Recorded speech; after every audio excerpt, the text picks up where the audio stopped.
Welcome back, beautiful and amazing human beings, and everything we've been telling you about days ago, weeks ago, months ago, and even years ago. Everything we told you would happen has happened, with the very dangerous confrontation right now in the Middle East, which is only set to get worse. Now, we never fell for the 4D chess, QAnon excuses that you've been hearing on the internet, nor just the blatant propaganda that's on US mainstream media. And that's why we waited to make this video, to get our facts straight about the dangerous escalations happening right now between Israel and Iran.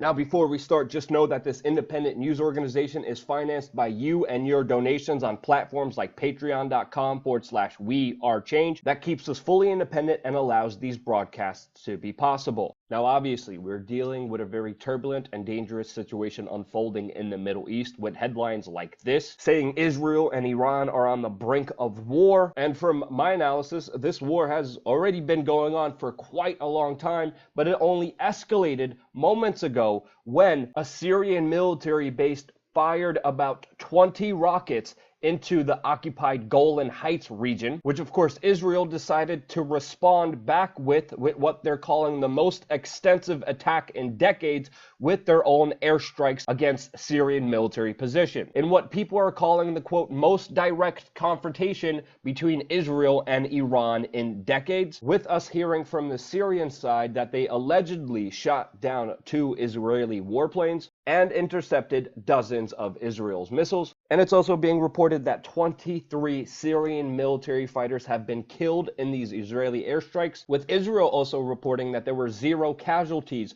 from the missiles that the Syrian military fired. Now, the US mainstream media is painting a picture that this was an attack out of nowhere, but from looking at what was happening in the region, this looks like a retaliatory attack by the Syrian military after they were directly attacked a few days ago by Israeli warplanes that killed 9 Syrian military government forces, which happened right after US President Donald Trump announced that the United States will no longer agree to the Iran nuclear deal. President Trump, of course, mentioned Israeli Prime Minister Benjamin Netanyahu in his decision, with the presentation that Netanyahu gave a few days ago before this decision, which actually provided no evidence at all, and also announced that the United States will be imposing powerful sanctions on Iran now, which the European Union may actually block, and is a form of economic warfare against Iran. But most importantly, it also now prevents any safeguards or oversight with the Iran nuclear program, and at the same time raised oil prices all around the world, since now Iran, a major oil exporter, won't be allowed to export their oil to the countries that the United States sanctioned them with. This, of course, directly helps Saudi Arabia and creates a very dystopic situation, not only with relations at an all-time low between the United States and Iran, but brings us to a step closer with a direct confrontation with that country, which now looks inevitable, and we've been calling and saying that this was going to happen for a very long time. And it's pretty clear to see it if you're paying attention, especially to the lobbyists, cabinet members, and DC insiders that Donald Trump has surrounded himself with, including neocon John Bolton, who is not only his close national security advisor, but previously, even in July of 2017, promised the overthrow and regime change of Iran. And of course, this plan has been in the works for many years now, even with US General Wesley Clark coming out and saying that Iran was on the list of a regime change that the United States was going after. There's even other documents revealing the White House plan for regime change in Iran. The US military for decades now has been establishing their military bases surrounding Iran, and that country has been a thorn to the side of US hegemony and dominance ever since, of course, the US CIA overthrew their democratically elected government all the way back in the 50s and accidentally helped foment this currently Islamic regime that is Iran, that of course has been on the opposite side of American foreign policy and their aspirations, especially in the Middle East, but also have been waging their own economic warfare with direct threats against the US petrodollar, which of course they made a very significant move against a few weeks ago, just like a lot of other previous targets of US foreign policy, like Saddam Hussein, Muammar Gaddafi, and of course Bashar al-Assad inside of Syria. Now of course this is leading us to a direct confrontation not only between Israel and Iran, but also the close alliances that are in play here with Israel, Saudi Arabia, the rebel groups inside of Syria, and the United States all being on one side, of course opposing Iran, Hezbollah, Syria, Russia, and of course China. And we saw these alliances unfold in the major proxy war that's happening right now in Syria. But of course, with Syria being very close to winning the war inside of their country and having an Iranian influence in their country right on the doorstep of Israel is something Israel won't tolerate. And of course, they're pulling all the stops to prevent that influence being right on their border. And that's why we're seeing this confrontation right now. And Netanyahu, Israel's prime minister, just announcing that Iran has crossed the red line, that he will not allow Iran to entrench its military in Syria. And of course, this will lead to more military strikes, which the Israeli military has been committing against the Syrian government and regime over now 100 times since 2012, with just now the Syrian military responding to with their own missile attacks, which even the New York Times now is admitting that it was Israel that fired the first shots, while other news organizations are saying that it was Israel that retaliated, which of course is simply not true. And it needs to be stated here, unlike the news reports that you're hearing in the mainstream media, it was actually a Syrian military base that fired these shots against Israel's forces in the Golan Heights region, and it was not a direct attack by Iran. Now, of course, Iran does have a military presence and does assist the Syrian government against the rebel groups, which people need to realize with Israel attacking Iranian and Syrian forces,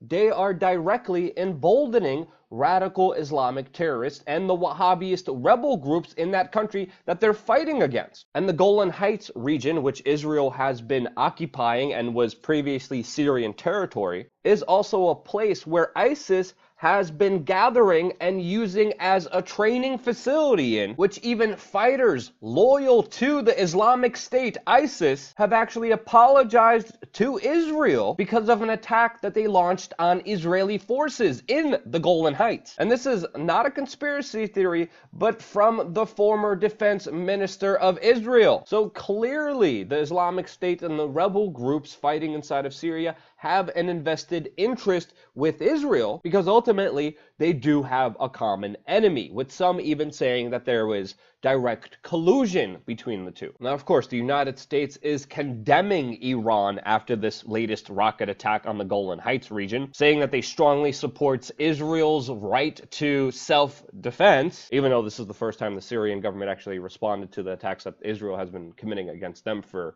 a number of years now, with, of course, along the United Kingdom that condemned Iran for these attacks, which Iran is explaining to, saying that this was, quote, a false flag, with an Iranian lawmaker going on the record saying that Iran had no role in this attack, that Iran doesn't operate any bases inside of Syria, and that this was an attack by the Syrian military forces in retaliation for the strikes that Israel has been committing against them. So of course, both sides have completely different stories on how this unfolded. It's really up to you to decide who to believe after looking at all the sources and information from this video, which by the way will be linked in our Steemit post, which of course is always posted on my Twitter account and will be available in the comment section of this video. Now I think it's very clear and apparent to everyone that this is not the end, but only the beginning of this major proxy war of world powers against each other. And of course, there's a lot to worry about here, as we're finding out just yesterday that US troops are setting up a new base inside of Syria, which the NATO ally country Turkey even threatened to attack. Syrian air defenses are being resupplied with anti-air missile supplies by Russia to, of course, the Syrian government. The Russians, of course, have their troops and military personnel on the ground in Syria right now. And even though Russia and Israel have somewhat of a good relation between each other, what Israel is doing is ultimately putting Russia in a very tough spot. And with these military actions only increasing and escalating from here, they would have to pick a side. Now, obviously, we're not seeing a big response from Russia since they are almost on the brink of victory inside of Syria with the Syrian government and Iran and Hezbollah against these rebel groups. They in no way want to jeopardize that by getting into another conflict with the countries, of course, who want to prevent that: Israel, Saudi Arabia, and the United States. So from here, what I ultimately see is just a continuation of these strikes against each other, most likely for a few more months, before tensions escalate to grand proportions, or even if there is a mistake by someone on either side, a person in the military who may commit a flaw or have an accident, which do happen a lot in the military, and directly involve a conflict between the United States and Russia. Hopefully that won't happen. Hopefully cooler heads will prevail, but like looking at this picture, it's not going to happen. There's two major forces here. There's two separate interests here. None of the sides are backing down. One of them will have to, or risk mutually assured destruction, which of course both countries don't want, but is now opened in the spectrum of possibly happening because of this. And to me, it shouldn't. And it's really dumb. So that is the way that I see it. If you think I'm wrong, let me know in the comment section below, which of course we answer within the first hour that this video is out. Don't forget to share this video with your friends and family members to get an unbiased side of what actually is happening there in that country. And of course, thank you to everyone that supports us on patreon.com/WeAreChange, because obviously even just doing these news reports, we are directly attacked for just speaking about these issues and giving you both sides of the story. Really, your support is more important than ever, and that's why I'm eternally grateful for you. That's why I end every video saying, I love you guys. Thank you again so much for watching. Stay tuned for more here on youtube.com/WeAreChange.